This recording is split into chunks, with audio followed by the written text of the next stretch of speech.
Admin tab is where you will go to create or make any changes to your users, your departments, clients, DNIS numbers, and matter codes. Let's first enter in a department. As you can see, we've already created a list of our departments here under Available Departments. You will have the ability to create a hierarchy within your departments, meaning that some departments can be labeled top-level departments, and you can include other departments that are overseen by those top-level or parent departments underneath of them. For example, we have facilities as a top-level department. It oversees maintenance. Our sales department is also a top-level or parent department, and it oversees outside sales and telephone sales. To enter a new department, simply create the department name, and then either make them a top-level department or you can assign them to a department that you've already created. I'm going to assign accounts payable to the accounting department and save it. As you can see, the accounts payable department shows up under accounting on the left, and if I wanted to make any changes to this department, all I would need to do is click on it, and I could change the name or change its department status or its parent department, or even delete it. Let's go back to users now. And again, we've already created our users, and the list is here under Available Users.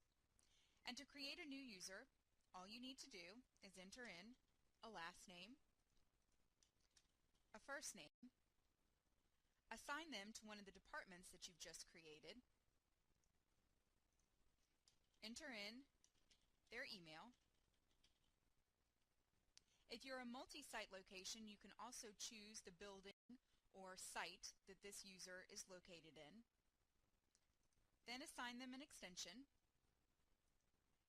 And if your employees are required to dial an authorization code in order to get an outside line, you can put it in here. And if you're concerned about the cost of the calls for this particular user, you can enter in that information here. Now click Save. And keep in mind that the available users will show up alphabetically. So if you don't see yours on the first page, just scroll until you do. If you want to make any changes to an existing user, simply click on their name. You can change their department, their email, their extension, any of this criteria, or even delete them. Entering in a client is very similar to entering in a user. As you can see, we've already created a list of clients, and they're here on the left.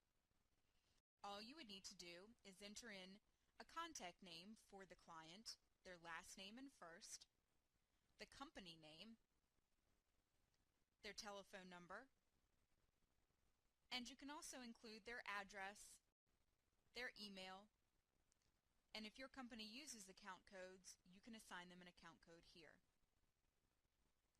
To make any changes to a client, simply click on the client from the available client list, and you can edit any of this information.